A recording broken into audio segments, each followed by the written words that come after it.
Imam Ibnu Qayyim al-Jauziyah berkata, menyia-nyiakan waktu lebih berbahaya dari kematian. Karena menyia-nyiakan waktu akan memutuskanmu dari Allah Subhanahu wa Ta'ala dan negeri akhirat. Sedangkan kematian hanya memutuskan dirimu dari dunia dan penduduknya.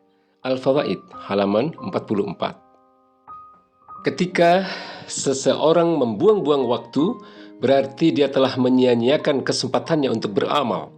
Karena dengan amal tersebutlah yang dapat menjadi bekal dirinya untuk kehidupan yang nyata, yaitu akhirat yang kekal abadi. Sedangkan kematian hanya sebatas pemutus dirinya dari kehidupan dunia dan seisinya. Imam Hasan al-Basri pernah berkata, "Wahai anak Adam, engkau hanyalah kumpulan hari-hari. Jika satu hari berlalu, maka berlalulah sebagian dari dirimu." Bahkan Ibnu Mas'ud radhiyallahu an, beliau pernah mengatakan, tidak ada yang lebih disesalinya selain hari-hari yang telah berlalu, tetapi amalannya tidak bertambah. Beliau berkata, aku belum pernah menyesali sesuatu seperti halnya aku menyesali tenggelamnya matahari di mana usiaku berkurang, namun amal perbuatanku tidak juga bertambah. Seseorang hendaknya sadar betapa pentingnya waktu itu. Waktu akan berlalu begitu cepat dan tidak akan pernah kembali lagi. Orang yang lalai akan menyesali hidupnya. Semua penyesalan itu akan dirasakan ketika manusia telah dibangkitkan lagi, lalu dikumpulkan di padang mahsyar untuk menunggu pengadilan Allah Subhanahu wa Ta'ala di akhirat kelak. Demikian pentingnya waktu. Bahkan Allah Subhanahu wa Ta'ala 4 kali bersumpah demi waktu di dalam Al-Quranul Karim. Sumpah pertama adalah wal fajr, demi fajar atau demi waktu subuh. Sumpah ini diibaratkan sebagai awal mula kehidupan manusia, di mana biasanya diisi dengan harapan, resolusi, dan semangat yang menggebu-gebu. Pada waktu ini pula Allah Subhanahu wa Ta'ala melihat seberapa besar tekad hamba-hambanya untuk memaksimalkan waktu mereka. Ini mirip keadaannya dengan kondisi kita saat ini, mengawali datangnya tahun yang biasanya diisi dengan harapan, target, resolusi, dan sebagainya. Tapi ingat, sebaik-baiknya pencapaian adalah mereka yang mampu memanfaatkan waktunya untuk kebaikan dan kebermanfaatan. Sumpah kedua Allah Subhanahu wa Ta'ala yang berkaitan dengan waktu adalah wadduha, demi waktu duha. Waktu duha ini diibaratkan sebagai waktu produktif manusia atau masa-masa kejayaan.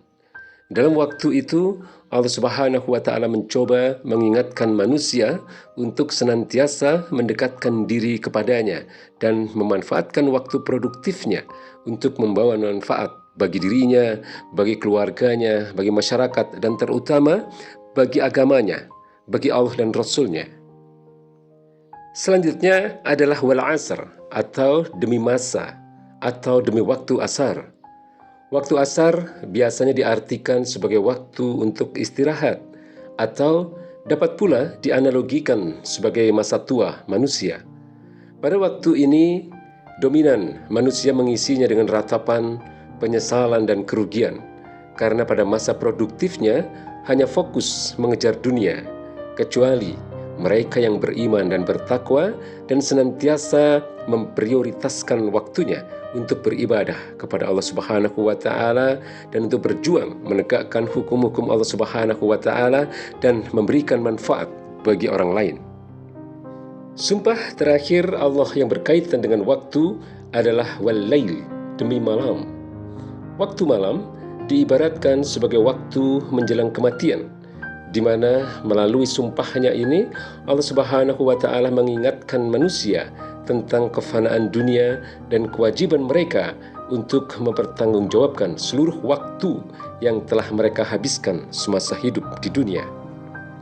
Melalui sumpah ini Allah Subhanahu wa Ta'ala mengingatkan bahwa manusia tidak akan terus-menerus hidup, manusia tidak akan terus-menerus muda, tidak akan terus-menerus sejahtera, karena ada saatnya nanti kita harus tidur, harus pulang ke pangkuannya dan mempertanggungjawabkan semua yang kita lakukan semasa hidup.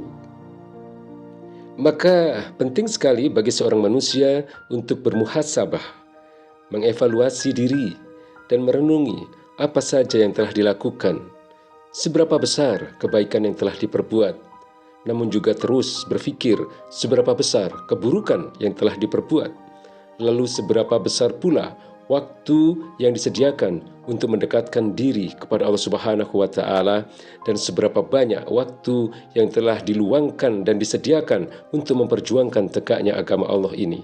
Seberapa besar pula waktu yang kita lalaikan atas kewajiban-kewajiban untuk melaksanakan segala perintahnya. Maka mari kita sikapi perputaran waktu ini sebagai sesuatu yang paling berharga, karena waktu tidak mungkin diulang kembali. Maka perlu dihargai dengan memaksimalkan waktu ini untuk melakukan kebaikan-kebaikan. Pada hakikatnya, waktu bagi manusia adalah umurnya sendiri. Saat waktu berlalu, maka usianya pun semakin berkurang. Sementara Islam mengajarkan setiap manusia untuk memanfaatkan waktu dengan baik, baik itu di dalam ayat Al-Quranul Karim maupun di dalam hadis. Dalam ajaran Islam, menghargai waktu adalah bentuk bukti keimanan dan ketakwaan seorang muslim itu sendiri. Wallahu a'lam bishawab.